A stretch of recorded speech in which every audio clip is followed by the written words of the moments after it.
네, 정민영 덕분에 또 한번 먹고 시작하니까 참 너무 좋습니다. 네, 힘 한번 써보지 못하면서 너무 공감이 돼서 네, 지금 뭐 네, 마음껏 힘쓰셔도 되죠. 네, 네. 오늘 그 피아노 반주를 새 자매님이 하셨는데 어떠셨습니까? 예, 괜찮으셨죠? 예, 전 너무 좋더라고요. 예, 그래서 장로 형님들한테 건의를 드려서 자매님이 시험도 끝났고 해서 좀 부탁을 드렸습니다. 그래서 잘 하잖아요, 그죠? 예, 그래서 혹시 이제 부족한 부분들이 보일지라도 격려해 주시고 세우는 것이 우리의 몫이 아닐까 싶은 생각이 듭니다. 그리고 저도 그 공적인 그 말씀 단에서 꼭 아니어도 교회 학교에서 말씀을 20살에 시작했어요. 20살 겨울에 대림동도 아니고 산수동에 있을 적이에요. 근데 지금 벌써 15년이 됐죠. 네. 뭐 왜 실수가 없었겠습니까? 많은 실수가 있었는데 동국교회 성도님들께서 사랑으로 받아주시고 또 이해해 주셨기 때문에 또 오늘도 이렇게 이 자리에서 주님과 교회를 섬기고 있는 것이 아닌가 생각이 됩니다. 그래서 완벽해서 쓰임을 받는다기보다도 쓰임을 받으면서 또 다듬어지는 부분이 있기에 그런 부분들을 헤아려 주시면 참 감사하겠다는 생각이 들고요.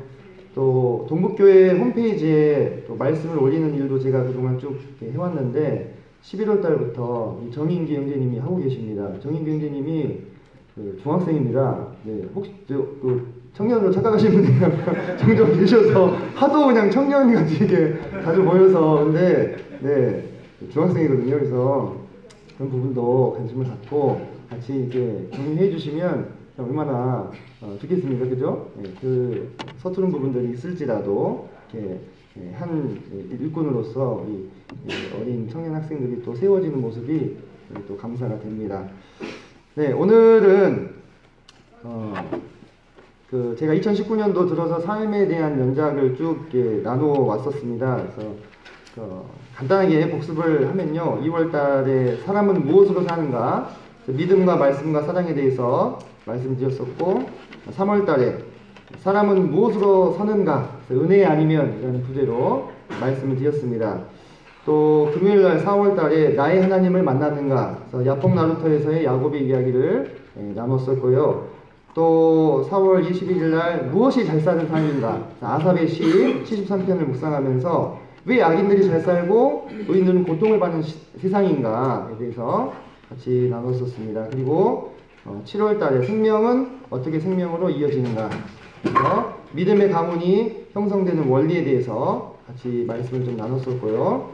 8월달에는 우리의 참된 삶을 방해하는 자는 누구인가, 그래서 대적 사단 마귀와 그의 무기들, 그 무기 앞에 무너진 사람과 승리한 사람들을 대조하면서 말씀을 나눴었습니다.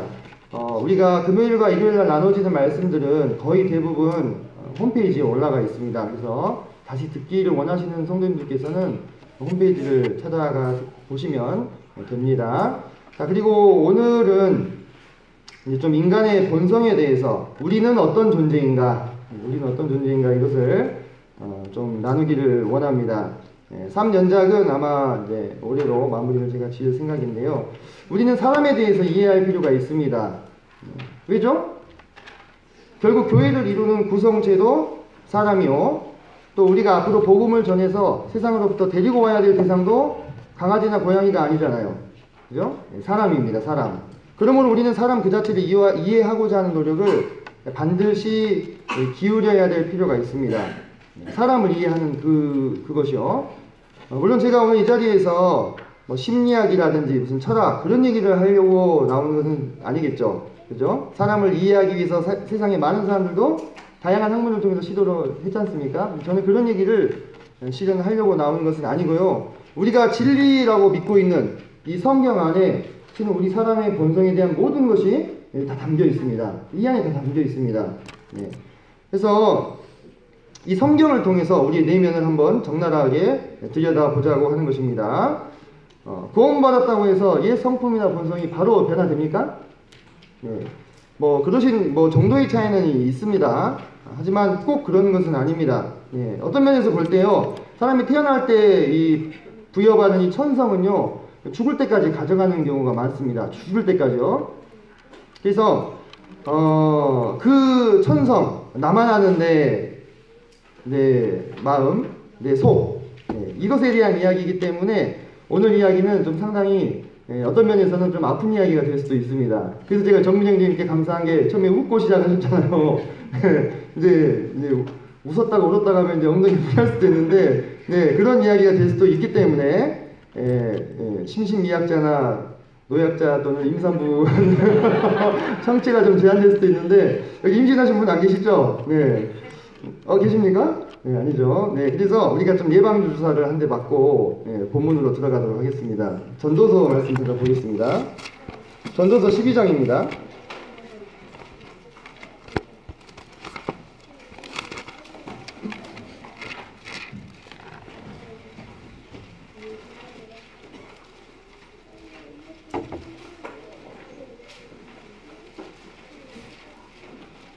자, 구약성경 제성경으로는 960페이지가 되겠습니다. 전도서 12장 11절 말씀을 같이 읽도록 하겠습니다.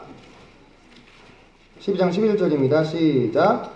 지혜자들의 말씀들은 찌르는 채찍들 같고 회중의 스승들의 말씀들은 잘 박힌 못 같으니 다 한 목자가 주신 바이니라. 네, 제가 한 얘기가 아니고요. 또 제가 뭐 회중의 스승이나 또는 지혜자라는 이야기가 아니고, 우리가 강단에서 전해지는 말씀들 중에는 어떤 말씀들은 찌르는 채찍 같고 박힌 못과 같은 말씀들도 있다는 것을 성경은 우리에게 말씀해 주고 계십니다. 그래서 이 강단에서는 때로는 우리 성도님들을 위로하고 또 격려하는 말씀이 선포되기도 하지만은, 또 때로는 우리의 마음을 찌르고 또 아프게 하는 말씀들이 선포되기도 하는 것입니다. 왜냐하면 이 말씀의 주제는, 말씀을 주재하시는 분은 이 강사가 아니고 하나님이시기 때문입니다. 성령께서 우리 교회에 하시는 말씀을 들을지어다 이렇게 말씀하셨죠. 그래서 그 말씀이 순한 말씀일 수도 있고 또 거친 말씀일 수도 있는 거죠. 그리고 이 말씀을 전하는 사람도 그 말씀 앞에서 함께 성령님의 음성을 듣는 입장이라는 것을 먼저 말씀을 드리고 싶습니다. 예방주사 잘 맞으셨으니까 다음으로 넘어가겠습니다. 자, 제가 오늘 주제가 우리는 어떤 존재인가, 이것을 좀 알아보자고 이야기를 나눴었는데요. 성경은 이미 이것에 대해서 대결론을 내리고 있습니다. 우리가 어떤 존재냐에 대해서 성경은 뭐라고 말하고 있습니까? 우리는 악한 존재라고 말씀을 하고 있습니다. 악한 존재. 사람은 악하다, 이렇게 결론을 내리고 있습니다. 그래서 아마 우리 모여 계신 성도님들 다 사람이시잖아요. 그죠? 아무도 사람이 아니신 분은 없죠. 우리 모두가 다 해당이 될 텐데요. 찾지는 않겠습니다만 성경 말씀에 이렇게 말씀을 하고 있죠. 의인은 없나니 하나도 없다, 이렇게 말씀하셨고, 선을 행하고 전혀 죄를 범하지 않는 의인은 세상에 없다고 말씀하셨습니다. 그렇지, 맞지. 이제 오늘은 그렇게 들으셔서는 안 됩니다. 이게 다 나에게 해당이 되는 말이다, 이렇게 생각을 하시고 본인에게 이 관점을 집중하셔서 들으셨으면 좋겠습니다. 내가 죄악 중에서 출생하였으며 어머니가 죄 중에서 나를 잉태하였나이다, 이렇게 말씀하셨고, 또 여호와께서 하늘에서 인생을 굽어 살피사 지각이 있어 하나님을 찾는 자가 있는가 보리 하신즉 다 치우쳐 함께 더러운 자가 되고 선을 행하는 자가 없으니 하나도 없도다, 이렇게 얘기하셨어요. 하나도 없도다. 하나도 없도다. 그럼 우리 성도님들은 이 말씀에 예외가 됩니까? 되지 않는다는 것이죠. 그죠? 우리는 다 하나님께서 이미 죄인이라고 성경 말씀에 결론을 내리셨고, 특히 태어나면서부터 죄인이라고 말씀하셨어요. 태어나고 한 10년 지나면 죄인이 되는 게 아니고, 태어나서 그 빵긋빵긋 우는 그 너무나 천사 같은 그 아이들도 그 본질은 뭐라는 것입니까? 죄인이라는 것입니다. 그래서 이 사람들은요, 살아가면서 자신의 악함을 참 유감없이 드러냅니다. 그렇죠? 유감없이 드러냅니다. 수없이 많은 모습들이 있겠지만은 오늘은 크게 5가지만 좀 살펴보고자 합니다. 5가지를요. 자, 첫 번째로 대부분의 사람들이에요, 불편한 진실보다 달콤한 거짓을 더 선호합니다. 동의하십니까? 네, 대부분의 사람들은 불편한 진실보다 달콤한 거짓을 더 선호하는 거예요. 왜? 우리 아버지가 거짓말장이거든요. 거짓의 아비 사단이라고 요한복음 8장 44절에서 말씀하고 계시죠? 네. 세상의 이치가 사람들이 진실보다는 거짓을, 그것도 달콤한 거짓을 더 선호하기 때문에 이런 대중의 심리를 잘 아는 사람들은 그들의 구미에 맞는 이야기를 살살 해주면서 무엇을 얻어요? 인기와 칭찬을 얻는 거예요. 환심을 사는 겁니다. 그런데요, 그 사실이, 그 자기가 하고 있는 말이 사실이 아니라는 것을, 진실이 아니라는 것을 본인도 잘 알아요. 그래서 아주 이중적인 삶을 삽니다. 예를 한번 들어볼까요? 우리가 흔히 강남 좌파라고 하는 건 정치 얘기 아닙니다. 그런 사람들이 있습니다. 그 사람들이요, 미국을 막 비난합니다. 미국을 비난해요. 그리고 젊은 청년들한테 이런 얘기를, 조금 잘못 살아도 괜찮다, 어른들이 미안하다, 넌 아무 잘못이 없다, 이런 얘기를 합니다. 그런데요, 그런 말 하면서요, 자기 자녀들을 어떻게 합니까? 미국에 유학을 보내가지고 공부를 시킵니다. 미국 유수의 대학에서. 놈의 자식은 추운 겨울날 촛불 들고 밤새지 투쟁하게 만들고, 자기 자식은 따뜻한 도서관에서 밤새지 공부하게 만든다 이거예요. 앞뒤가 안 맞죠? 그죠? 앞뒤가 안 맞습니다. 그리고 조금 잘못 살아도 괜찮다고 얘기하면서 위로해주는 척 하는데 자기 자식들은 절대 조금도 잘못 살지 못하게 만듭니다. 절대 조금도 한눈 팔지 못하게 만듭니다. 아주 빡세게 공부를 시킵니다. 열심히 공부를 시켜가지고 실력을 쌓아서 그렇게 자기가 가만히 서서 속이는 사람들을 지배하게 만드는 거예요. 이 얼마나 자기가 한 얘기가 진실이면 그렇게 자기 자식들도 해야 될 거 아니에요. 이렇게 안 한다는 겁니다. 할리우드의 스타들이 있습니다. 할리우드 스타들이 무엇을 통해서 인기를 얻냐면 TV 쇼프로나 영화나 인터넷을 통해서 인기를 얻죠. 근데 그들이 자기 자녀들을 어떻게 양육하는지 아십니까? 노 인터넷, 노 셀폰, 노 TV, 심지어는 노 정크푸드, 햄버거도 안 먹여요. 그렇게 자기 자녀들을 양육해요. 자기들은 그 인터넷과 TV와 대중매체를 통해서 인기를 얻었음에도 불구하고 자기 자녀들은 철저하게 고전적으로 교육을 시킵니다. 독서교육, 승마교육, 체험교육 이런 걸 시키면서, 그럼 뭡니까? 뭐가 진실이라는 이야기죠? 네, 자기 자녀한테는 그것이 진실인 거예요. 그런데 왜 대중매체 앞에 나와서는 그럴듯한 이야기를 막 하는 겁니까? 그렇게 하는 이야기를 듣기를 원하니까 대중들이. 불편한 진실보다는 달콤한 거짓을 원하는 사람들이 이 세상에 많이 있으니까. 그래서 그런 얘기를 하는 거예요. 성경도 다르지 않습니다. 예레미야서로 한번 가볼까요? 예레미야서 24장입니다.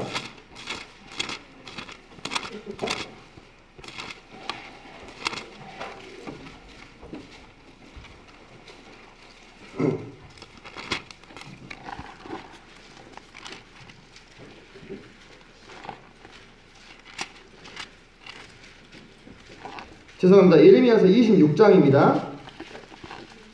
26장 8절부터 몇 구절 제가 읽겠습니다.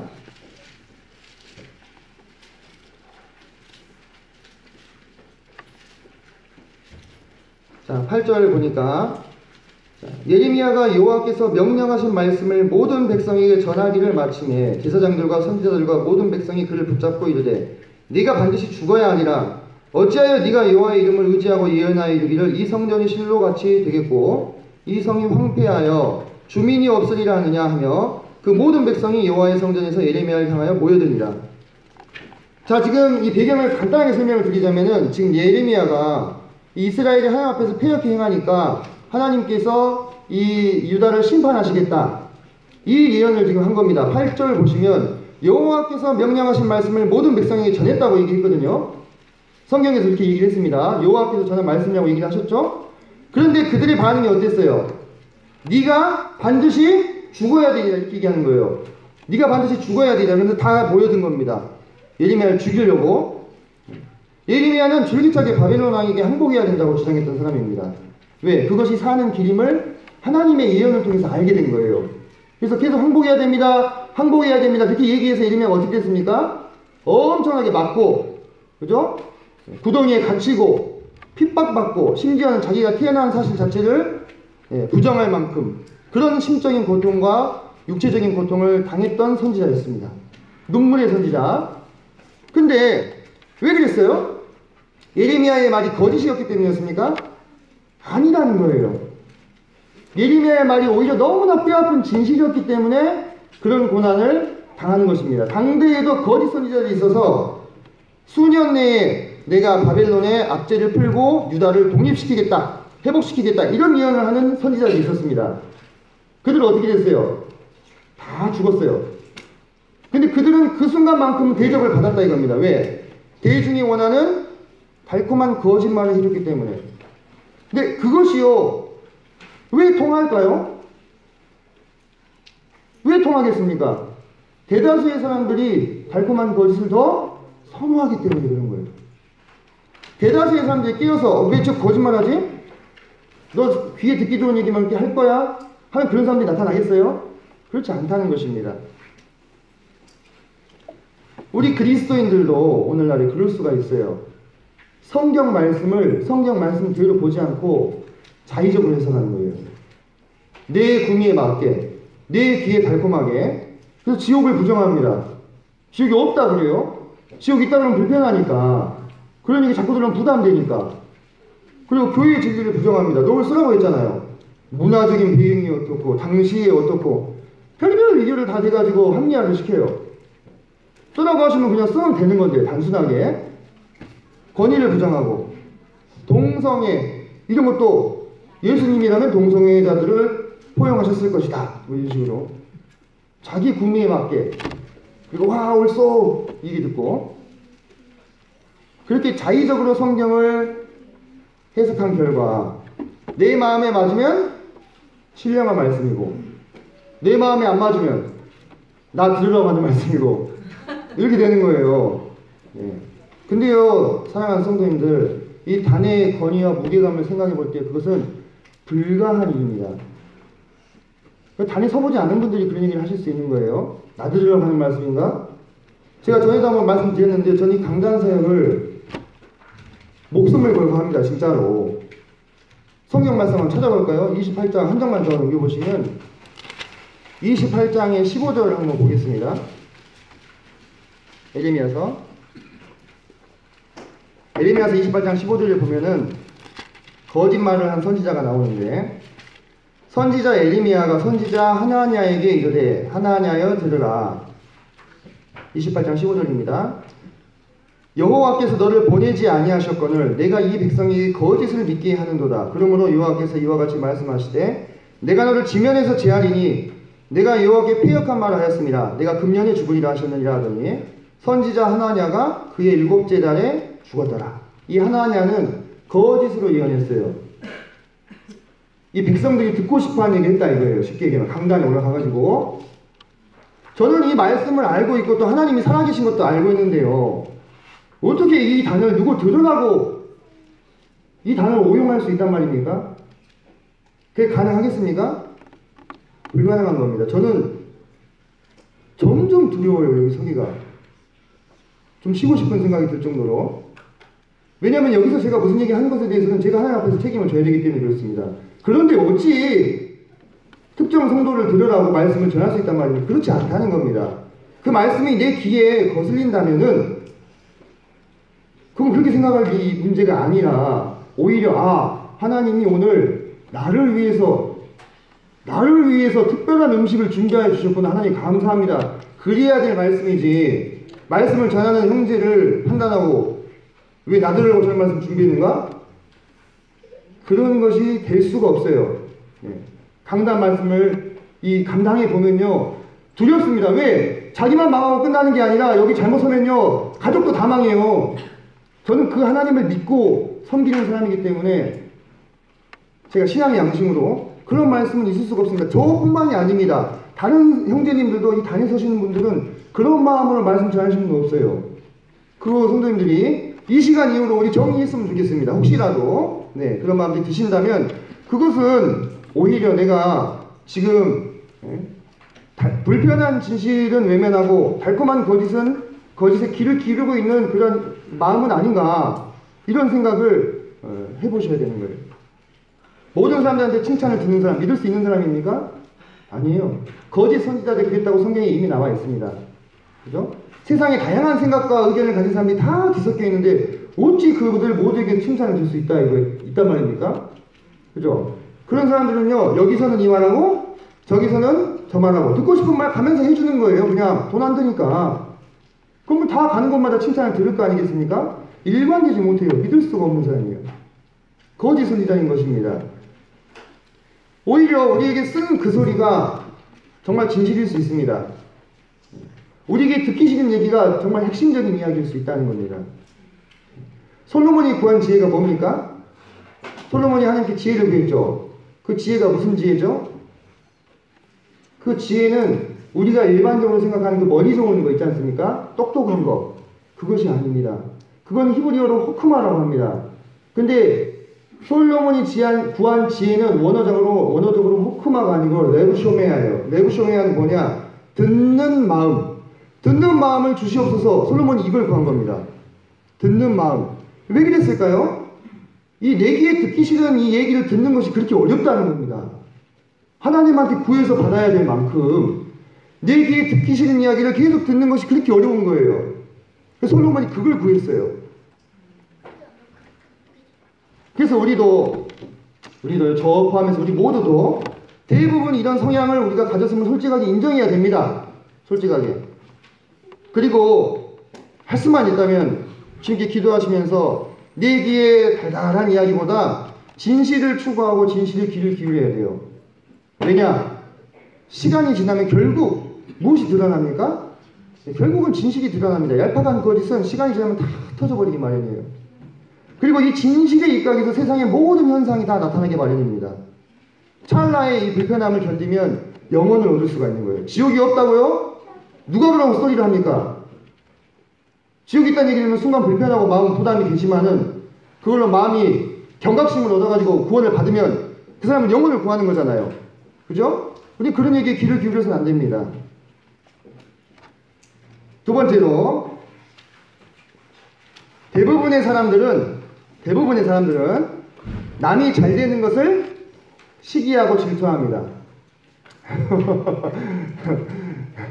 가슴이 확 찔리네요. 대부분의 사람들은 남이 잘 되는 걸 시기하고 질투하고요. 또 아주 위선적입니다. 위선적이에요.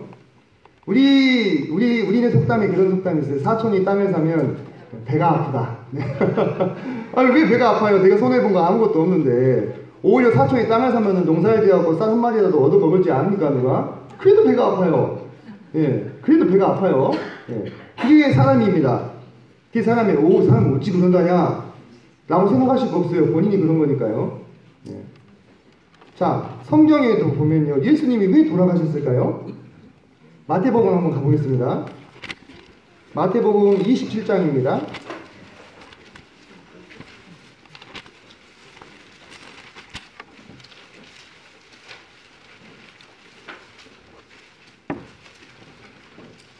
신약성경 제 성경으로 49페이지 정도 됩니다. 마태복음 27장 17절로 18절 말씀을 제가 읽도록 하겠습니다. 그들이 모였을 때에 빌라도가 물어 이르되 너희는 내가 누구를 너희에게 놓아주기를 원하느냐? 바라바냐 그리스도라 하는 예수냐 하니 이는 빌라도가 그들의 시기로 예수를 넘겨준 줄 알미더라. 이 재판장인 이 빌라도도 알았어요. 왜 이 유대인의 지도자들이 예수님을 이렇게 넘겨줬을까? 뭐 때문이라고 얘기하고 있습니까? 시기심 때문에. 시기심 때문에. 예수님이 돌아가신 것은요, 그분이 잘못된 일을 해서였습니까? 막 반사회적인 반동이나 막 범죄를 저질러서 그랬습니까? 아니, 여기 나오는 바나바는 이 사람이야말로 이 밀란을 일으키고 사람 죽이고 그런 사람이에요. 이 바나바야말로. 근데 사람들이 누구를 놓아주라고 합니까? 왜 이 사람을 놓아달라고 해요? 바나바를 놓아달라고 합니다. 예수는 죽이고. 아니에요. 예수님이 대중들에게 인기를 얻고 이름이 널리 알려지니까 당대의 기득권층이었던 바리새인과 율법사들이 예수님을 시기질투 해가지고 온갖 모함을 다 하고 오늘날 치면 온갖 가짜 뉴스를 다 퍼뜨려가지고 선동을 하고 그래서 결국은 십자가에 못 박아 죽인 거잖아요. 시기심 때문에. 명분은요, 명분은 그럴듯했어요. 명분은 요한복음 11장, 제가 찾지 마십시오. 제가 얼른 찾아서 읽어드리겠습니다. 요한복음 11장 46절을 보면은 뭐라고 하냐면, 이 예수님을 죽이기에 모인 사람들이, 그 중에 어떤 자는, 자, 47절부터 제가 읽겠습니다. 이게 대제사장들과 바리새인들이 공회를 모으고 이르되, 이 사람이, 예수님이 많은 표적을 행하니 우리가 어떻게 하겠느냐. 만일 그를 이대로 두면 모든 사람이 그를 믿을 것이요, 그리고 로마인들이 와서 우리 땅과 민족을 빼앗아 가리라. 뭔 소리입니까 이게? 나는 진짜 이해가 안 돼요. 어떻게 이게 연결이 되지? 많은 사람들이 예수님을 믿으면 로마인이 와서 땅을 빼앗을 거라고 어떻게 이게 연결이 되는 거예요 지금? 제가 국어 공부를 잘못했는가? 인과관계가 도저히 성립이 안 돼. 근데 갖다 붙이는 거예요 그렇게. 실은 진짜 의도는 뭡니까? 모든 백성들이 예수님을 믿으면 누가 인기를 잃어요? 그 바리새인과 율법사들이 인기를 잃어버리고 자기 기득권을 잃어버리니까 로마를 갖다 붙이는 겁니다. 로마인들이 다 와서 우리 땅을 차지할 것이다. 그래놓고 로마인들 앞에 가서 뭐라고 얘기합니까? 예수님을 안 죽이면 가이사의 충신이 아닙니다. 이러고 있어.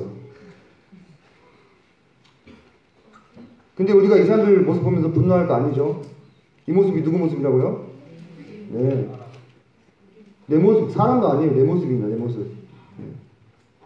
오늘의 핵심 포인트는요, 다 나한테 맞추셔야 됩니다. 이들이 성전에서 장사를 하면서 폭리를 취했습니다. 돈을 바꿔주면서 25%씩 이 수수료를 떼갔어요. 25%. 만원 바꾸면 2,500원 빼간 거예요.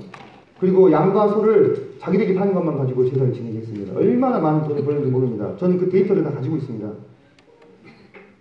자, 그런데 그것을 예수님이 정죄하셨잖아요. 그죠? 그게 위협적인 거예요. 경제적으로, 정치적으로 위협이 되니까 예수님을 죽인 거예요. 결국은. 자기 시기심 때문에. 이들의 특징은 위선성입니다. 이 위선성은 우리 모두의 어느 정도의 특징입니다. 도리어 정직한 사람들은 눈치 없는 사람이 됩니다. 그죠? 예수님이 가장 싫어하는 것이 위선인데, 바리새인들도 결국은 이 죄 때문에 정죄를 당한 거예요. 근데 그렇다고 우리가요, 또 우리의 이 마음을 또 다 드러내는 것도 참 어렵습니다. 예를 들어볼까요? 어떤 형제님이 좀 안 씻고 다니면서 냄새가 나요. 그러면 형제님, 냄새나 좀 씻고 다녀요. 이렇게 얘기를 면전에서 할 수 있어요, 없어요? 한번 그 상황을 상상해 보십시오. 네, 그 상황을 상상해 보세요. 형제님 좀 씻고 다니세요. 냄새가 나요. 이렇게 얘기 못 하잖아요. 그죠? 네, 그래서 속으로는 좀 씻고 다니세요. 그래놓고 이제 다른 데 가서 어떤 형제님은 씻지도 않고 이렇게 성도들에게 어려움을 끼치는지 모르겠다고 그렇게 얘기를 또 할 수도 있고, 우리 교회 그런다는 것이 아니고요. 또 오해하지 마십시오. 네. 또 자매님들은 또 자매님 화장이 그게 뭐예요? 하면서 네, 마음속으로는 온갖 생각이 다 들지만, 그죠? 면전에서 얘기할 수 있습니까? 어렵다는 겁니다. 어렵죠. 그죠? 네. 그래서요, 우리는요, 살면서 서로 어느 정도 거짓과 위선을 허용합니다. 그것이 처세 또는 센스라고 이렇게 합니다. 어쩔 수가 없습니다. 우리는 만물보다 심히 거짓되고 부패한 사람이기 때문에 그런 것입니다. 시기와 위선, 이 앞에서 나는 어떠한가? 우리들은 크게 다른가? 그리스도인들은 달라야 되지만, 제가 앞서 말씀드렸던 것처럼 참 그렇기가 어려운 것을 보게 됩니다. 특별히 교회에서 새 음을 입고 드러나게 일하시는 분들은 그렇지 않은 분들의 견제와 시기를 받게 마련입니다. 그런데 그때 그들의 말과 행동의 근원이 시기심 때문이라고 이야기하는 성도는 아무도 없습니다.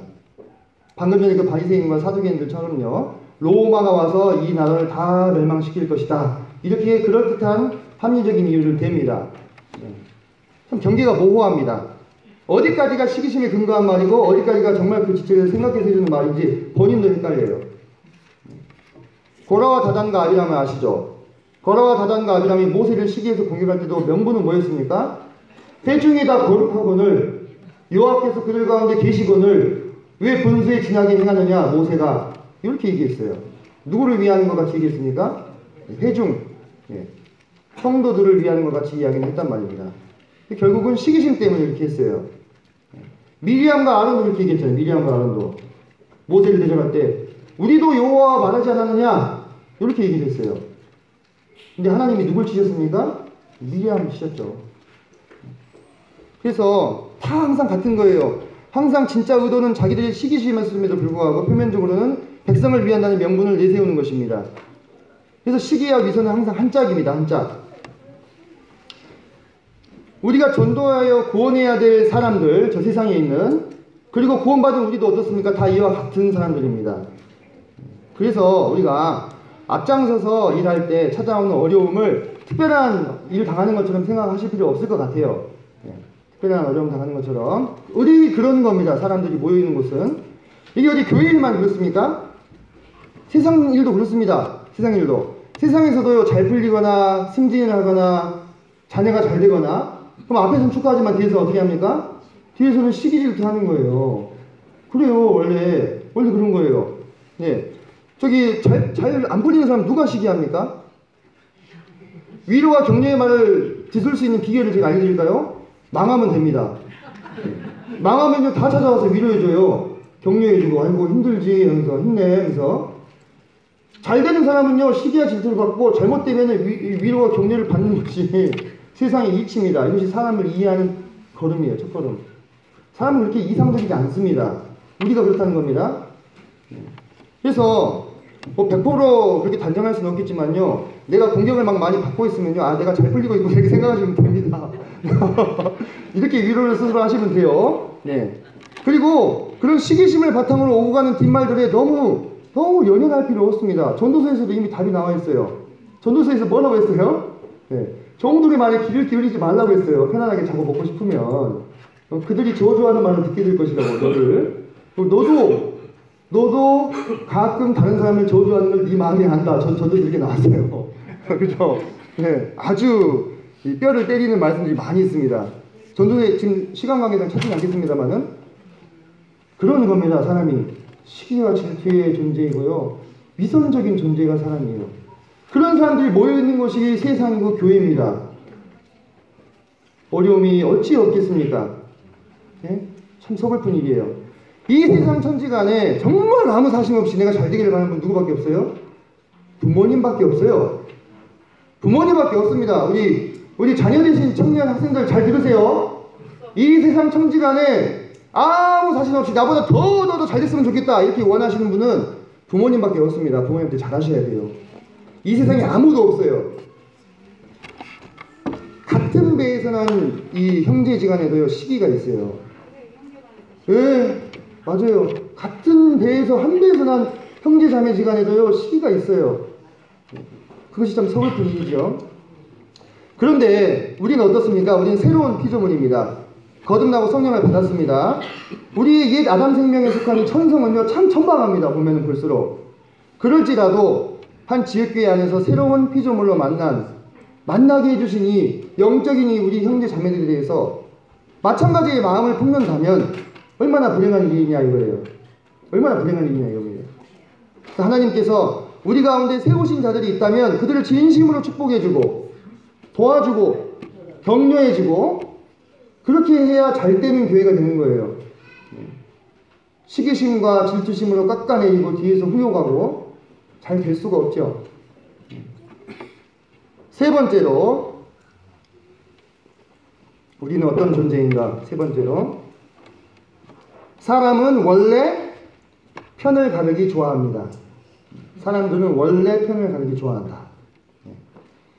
어쩌면요 그것은 저는 이제 그런 생각도 좀 해봤습니다. 어쩌면 그거는 참 이 사람이 약해서 어떤 소속감과 지지를 얻기 위해서 본능적으로 그렇게 한다는 생각도 들었습니다. 내가 어떤 무리 안에 속해 있으면 거기서 지지받고 위로받으니까, 격려받으니까. 근데 그것이 때로요 참 안 좋은 결과들을 야기하죠. 어린애들도 그래요.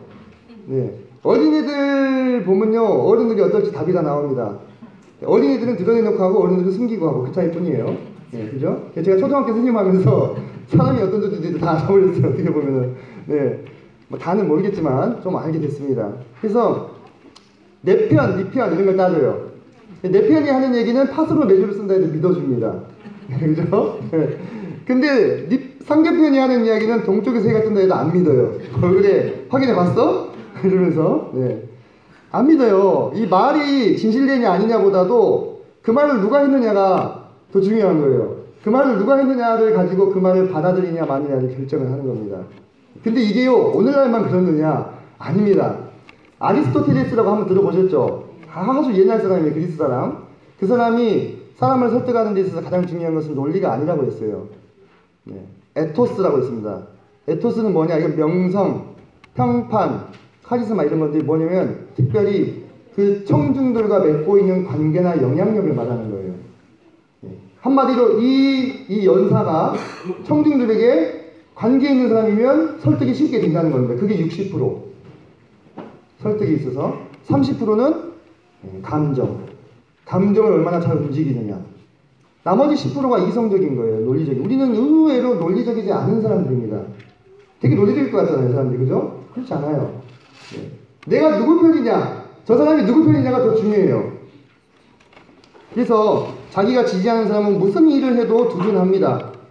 상대편은 아주 작은 것으로도 꼬투리를 잡죠. 내로남불이라는 말 들어보셨습니까?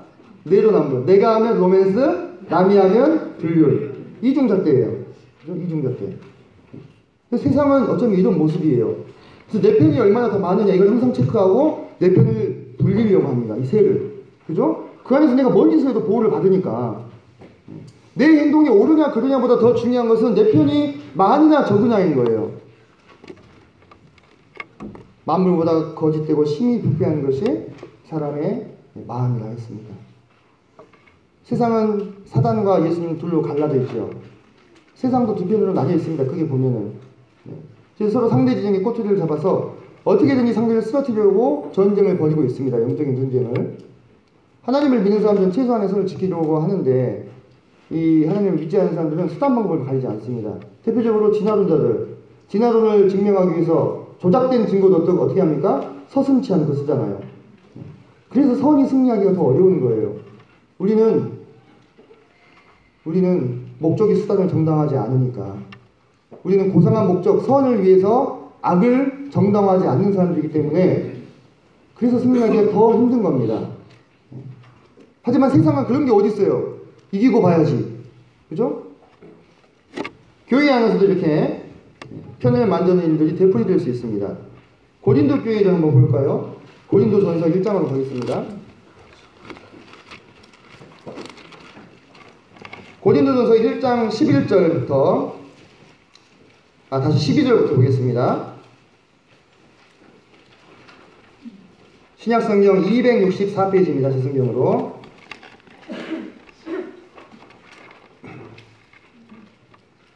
고린도전서 1장 12절. 내가 이것을 말하거니와 너희가 각각 이르되 나는 바울에게, 나는 아볼로에게, 나는 게바에게, 나는 그리스도에게 속한 자라 한다는 것이니 그리스도께서 어찌 나뉘었느냐? 바울이 너희를 위하여 십자가에 못 박혔으며 바울의 이름으로 너희가 세례를 받았느냐? 여기 보니까 고린도 교회에도요, 제가 방금 말씀드렸던 것과 유사한 증상이 나타나고 있어요. 편을 가르고 있습니다. 나는 바울에게, 또 누군가는 아볼로에게, 또 누군가는 게바에게, 누군가는 또 그리스도께, 이게 다 나뉘어져 있어요. 근데 이런 증상이 교회 내에서 퍼져나가게 되면 결국 그 끝은 뭐겠습니까? 걷잡을 수 없는 분열이 되는 거예요. 상대가 누구 편인지, 나에게 호의적인지 아닌지, 이런 것이 우선이 되면 결국은 교회가 이 세상의 정치판처럼 변질되어 버리는 것입니다. 이 교회는 어떤 교회입니까? 만무리의 교회라고 말씀하셨어요. 그리스도의 몸된 교회이고 그리스도의 거룩한 신부라고 말씀하셨습니다. 이 어떤 세상에 규칙과 논리도 이 교회를 좌우하거나 더럽혀서는 안 되는 거예요.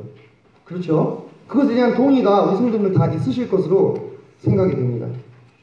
그래서 교회에서는요, 항상 주의해야 될 상황들이 있습니다. 주의해야 될 상황들이. 제가 예시를 들어드리겠습니다. 예시를 들어드리는 이유는 이해를 돕기 위함입니다. 다른 이유가 아니고, 영향력 있는 능력과 은사 있는 지체를 중심으로 교회가 돌아가는 것. 이런 상황들. 또 특정 혈연 가족의 규모가 전체 교회에 비해 지나치게 커지는 경우도 위험할 수 있습니다. 이게 가족들이 구원을 받으면 안 된다는 이야기가 아니고요. 그 가족의 숫자가 늘어나다 보니까 그 가족을 거스르는 말이나 행동이 쉽게 나오지 못한 잘못을 하고 있음에도 불구하고 그런 폐단이 생길 수가 있어요. 실제로 공적인 지도력이나 직분을 지니지 않은 성도가 다른 성도들을 주장하거나 좌우하거나 조종하는 것. 특히 소외되고 연약한 성도들을 대상으로 배후에서 지속적으로 교회에 대한 불만을 조장하거나 자기 사람으로 만들려고 하는 것, 그들에게 자꾸 뒷말하고 다니는 그런 행동들, 그런 것은 편을 가르는 행동입니다. 그래서 이런 어떤 확보된 정치력이나 영향력을 바탕으로 성경적인 원리에 위배되는 행동들을 관철시키려고 하는 거예요. 출교를 시켜야 되는데 막는 거예요. 자기의 영향력을 바탕으로 징계를 해야 되는데 막는 겁니다. 뭐 이런 상황들이, 정말 이 웃지 못할 상황들이 실제로 일어나는 모임들도 있더라고요. 참 가슴 아픈 일이죠. 우리 모두가 바로 이러한 위협에 노출될 수 있는 연약함과 악함을 가지고 있는 사람들입니다. 혹시 내가 그런 행위들에 일조하고 있지는 않은지, 혹시 그런 모습을 본 적은 없는지, 나 스스로만 살피면 됩니다. 다른 지체들을 생각하고 떠올리실 이유가 없습니다. 이 시간에는. 자, 네 번째로 사람은 욕망의 존재입니다. 욕망의 존재. 사람은 무언가를 추구하고 사는 것이 본성이죠. 그죠? 그리고 이제 이것을 통해서 어떻게 보면 인류가 발전해 왔다고도 볼 수 있습니다. 그런데 이 욕심이 어느 지점을 넘어서서 지나치게 되면 어떻게 됩니까? 그 자신을 파괴해버립니다. 그죠? 그래서 성경 말씀 항상 진리입니다. 야고보서 1장 15절에서 그랬잖아요. 욕심이 잉태한 즉 죄를 낳고 죄가 장성한 즉 사망을 낳았다. 모든 우리에게 온 모든 이 어려움과 이 불행들의 시작점이 바로 욕심이었어요. 욕심. 하나님처럼 되고자 하는 그 욕심. 성경에도 이런 사례들이 많이 나옵니다. 이 물욕과 명예욕으로 망한 사람이 누가 있습니까? 아나니아와 삽비라가 있습니다. 아나니아와 삽비라가 죽은 이유는요, 절대로 재산을 다 안 바쳐서가 아닙니다. 오해하시면 안 됩니다. 재산을 다 드리지 않고서도 다 드렸다고 거짓말했기 때문에 죽은 거예요. 명예욕 때문에. 저 집안은 다 바쳤어, 다 드렸어, 이 얘기를 듣고 싶어가지고. 실제는 안 그랬는데, 아니 절반만 바쳐도 얼마나 큰 거예요. 예? 근데 그 얘기가 듣고 싶었던 거예요. 그 명예욕입니다. 그게 권력욕, 으뜸되기를 좋아하는 디오드레베가 나옵니다. 그는 아마 그 교회 일꾼이었던 것 같습니다. 형제들을 받아들이지 않고 적대를 안 해요. 자신의 힘대로 좌우해버리는 거예요. 사리사욕, 로마서에 보면은 자기 배만 섬기는 사람들에 대해서 나옵니다. 자기 배만 섬기는 일꾼들에 대해서 나와요. 그리고 성도들에게는 더 무거운 짐을 지고 자기 배만 채우는 이 사리사욕을 채우는 자들에 대해서 로마서에서 말씀하고 있습니다. 그리고 이 왜곡된 성욕, 성경에는 이제 구약 성경이 다윗이 대표적인데 신약에는 다뤄진 예가 없는데, 오늘날에 보면 얼마나 많은 성직자들이 성범죄를 저지르고 있습니까? 그죠? 뭐 카톨릭 개신교 할 것 없이요. 드러난 것만 해도 그 정도인데 드러나지 않는 것은 얼마나 클 것인가, 그런 이야기들을 합니다. 세상 사람들이. 그래서 우리를 지배하는 이 욕망이 성욕이든 명예욕이든 권력욕이든 무엇이든 그 천성이요, 구원을 받았다고 해서 한순간에 일순간에 확 사라집니까? 그렇지 않다는 겁니다. 여러분들 그런 뜬구름 잡는 이상적인 얘기에 기구이지 마십시오. 완전 성화주의자들이 그런 얘기를 해요. 그거 거짓말입니다. 그거는 오히려 나의 그 시커먼 욕망을 바로 볼 수 있는 용기가 있을 때 그 지점에서부터 회복이 시작되는 겁니다. 내가 돈 욕심이 많다, 그럼 구원 받아도 돈 욕심이 많아요. 내가 권력력이 많다, 그럼 구원 받아도 마찬가지입니다. 내가 성욕이 많다, 마찬가지예요. 그런 어떤 수없이 많은 욕망들을 가지고 있는 사람들이 세상 밖에 있다가 구원받고 거듭나서 교회라는 공동체 안으로 모여들게 되는 것입니다.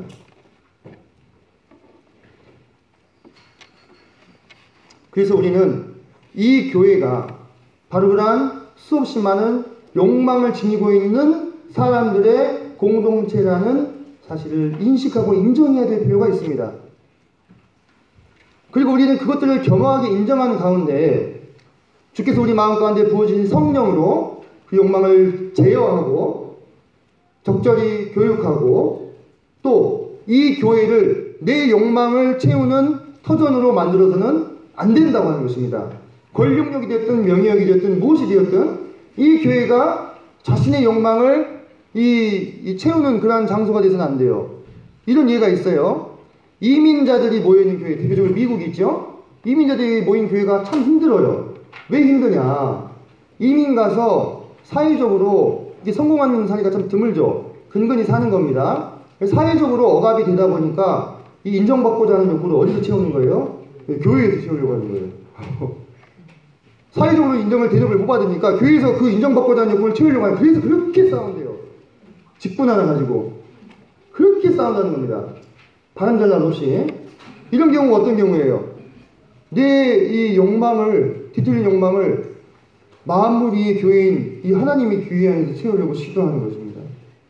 또 하나님이 기뻐하실 수 없는 모습이죠. 자, 다섯 번째로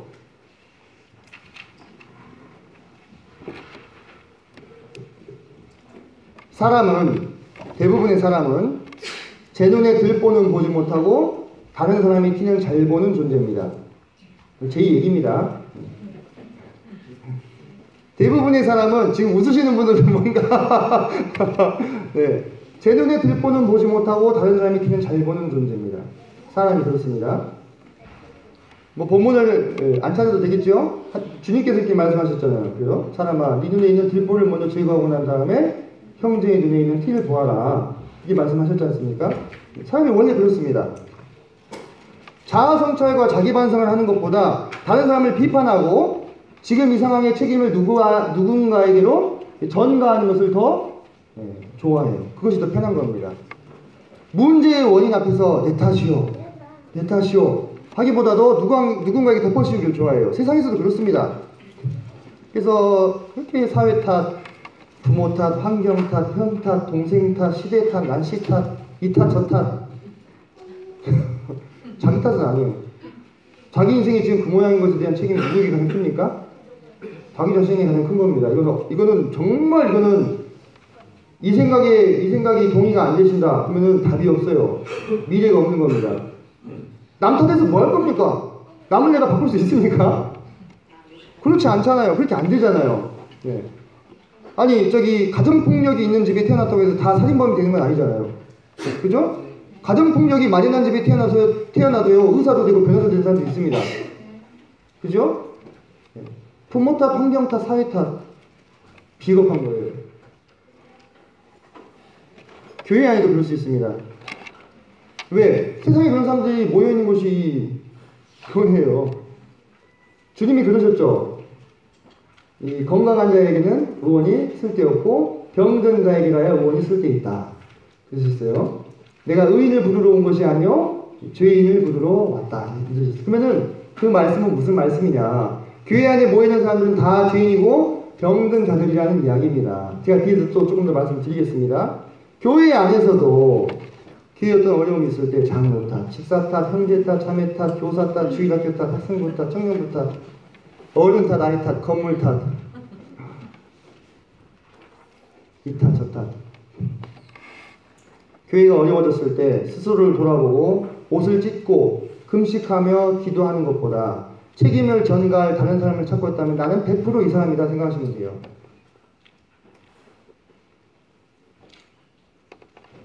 성경의 신실한 지도자는 어떻게 행동했습니까? 자기가 죄를 짓지 않았어도 회중의 죄악 앞에서 옷을 찢고 무릎을 꿇고 엎드렸습니다. 그죠? 예수님의 제자들에게 너희 중에 누가 나를 팔 것이다 했을 때 그들이 뭐라고 얘기했어요? 개역 한글 이렇게 나옵니다. 주여 내니이까. 개역개정에는 주여 나는 아니지요. 이게 무슨 얘기냐? 주님 혹시 접니까? 이 얘기예요. 제자들은 다른 제자들을 비난하지 않았어요. 혹시 자기일까봐 두려웠던 거예요. 왜 이런 마음이 오늘날 우리 가운데는 없는가?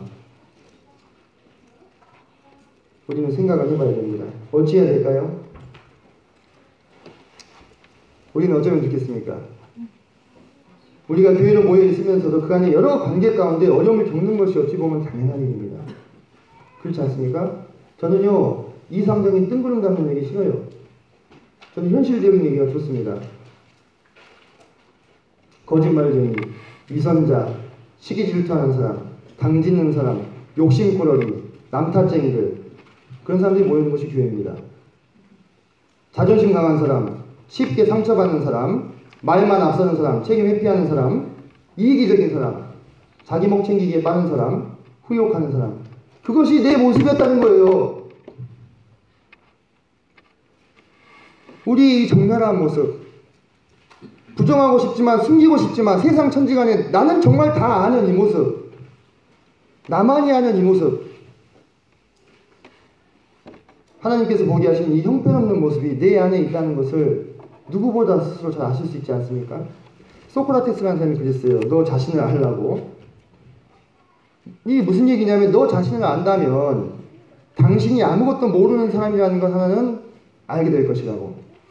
근데 우리는 우리 자신을 얼마나 압니까? 우리는 우리 스스로를 제법 괜찮은 사람이라고 알고 살아가려고 합니다. 그런 자기 인식이 합리적인 것이든지 아니면 스스로를 속이는 것이든지 아니면 착각이든지 제법 괜찮은 사람으로 스스로 생각하면 살아가요. 근데 주님은 아시죠? 주님은 불꽃 같은 눈으로 우리의 마음 중심을 다 보시는 것입니다.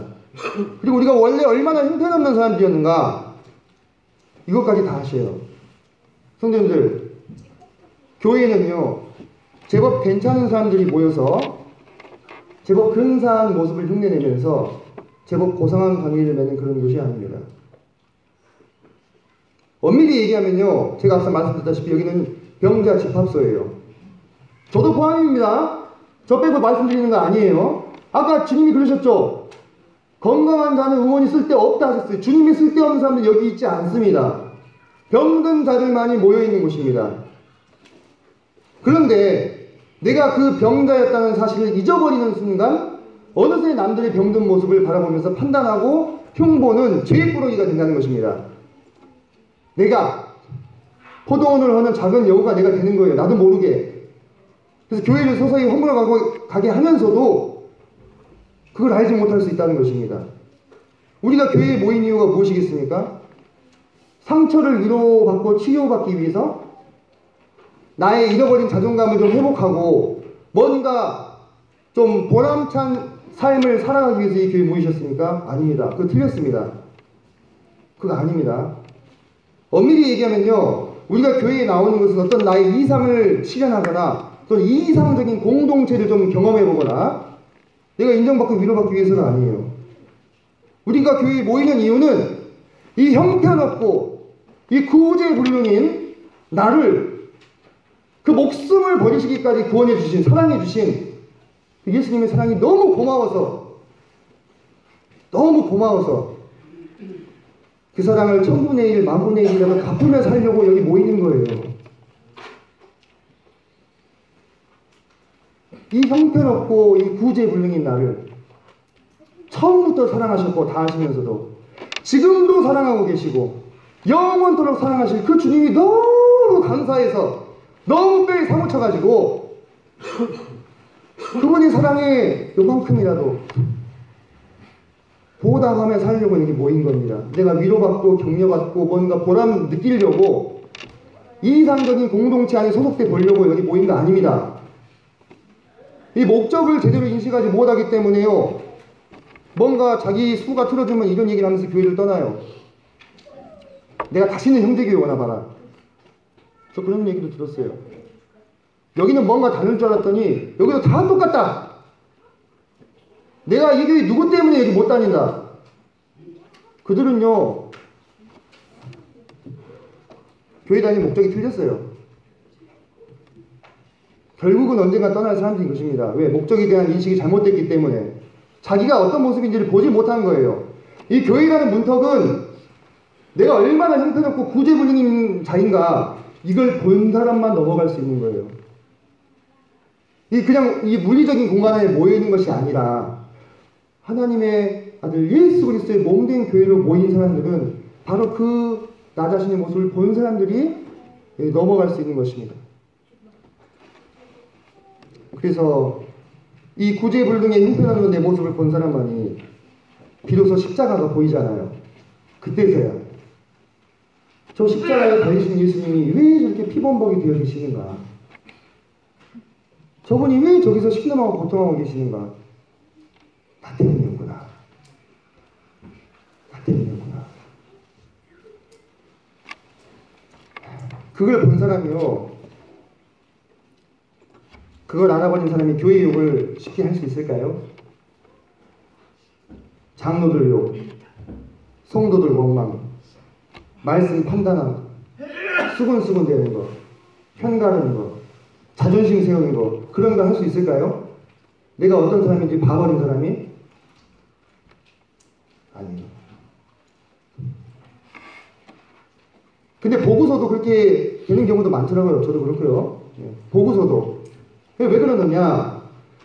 내가 누군가를 잊어버리면요, 사람은 쉽게 다른 무언가가 됩니다. 내가 누구였던가를 잊어버리면요, 쉽게 다른 무언가가 돼요. 다른 무언가가 되는데 쉽게 하나님도 되더라고요. 그래서 자기 자신도 의식하지 못한 채로 하나님이 돼가지고 나는 옳고 남들은 다 틀린 상황을 만들어버려요. 그 상황 합리화해버립니다. 자기 마음 안에서. 아주 쉽게요. 그리고는 바로 그 사단마귀가 정죄받았던 그 죄를 똑같이 짓게 되는 거예요. 그러나 우리가 이곳에 머물기를 한 이상 우리는 그런 자신의 형편없는 모습을 항상 인식하고 타인의 모자란 모습을 위해서 너무 실망하거나 분내지 말아야 될 것 같습니다. 왜? 그런 사람들을 주님이 끝까지 사랑하시고 불러주셨잖아요. 도리어 나의 형편없음을 아시고도 끝까지 나를 사랑해주신 주님을 기억해야 되겠죠. 거기서 눈이 돌아가면은 금세 우리는 내 모습을 잊어버리고 높은 자리에 서게 되는 거예요. 요한복음 13장을 보시겠습니다.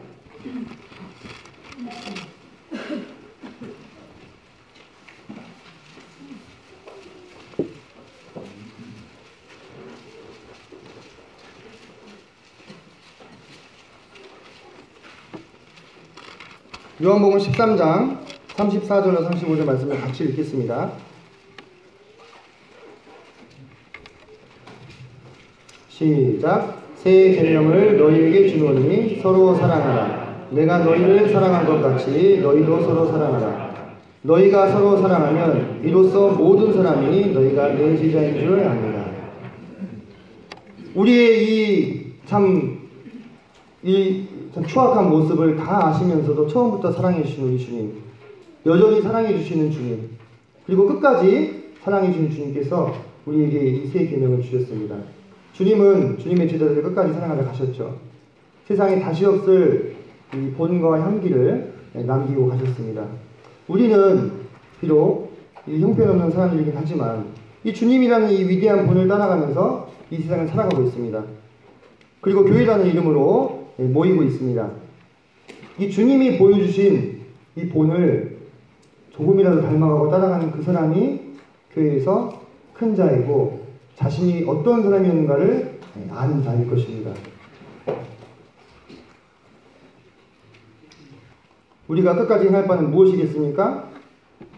내가 누군지 잊지 않고 내가 얼마나 형편없고 참 구제불능한 사람이었는가, 그 주님, 그 나를 사랑하시기 위해서 이런 정말 불편한 진실보다 거짓을 더 사랑하고 시기 질투가 많고 이중적이고 남들을 뒤에서 음해하기도 했었고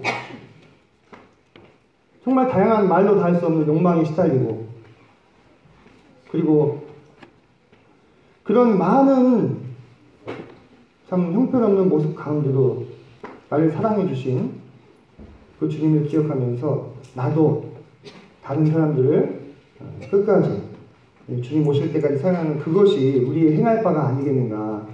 저는 그 말씀을 오늘 이 전체 말씀을 통해서 좀 나누고 싶었습니다. 주님은 참 감사하게도 우리 이렇게 말씀해 주셨어요. 하나님의 은사와 부르심에는 후회하심이 없다. 나의 형편없고 이 구제불능의 모습에도 불구하고 내게 베푸신 은혜와 나를 부르심에는 후회하심이 없다. 이렇게 말씀하셨어요. 참 감사한 일이 아니겠습니까? 그러하다면 이제 나의 그 모습을 기억하고 나를 사랑해 주신 주님을 기억하고 다른 이들의 부족함을 좀 마음으로 품고 사랑하는 것이 필요할 것입니다. 조금 시간이 오버됐는데 사랑으로 들어주셔서 감사합니다. 이상으로 말씀 마치겠습니다.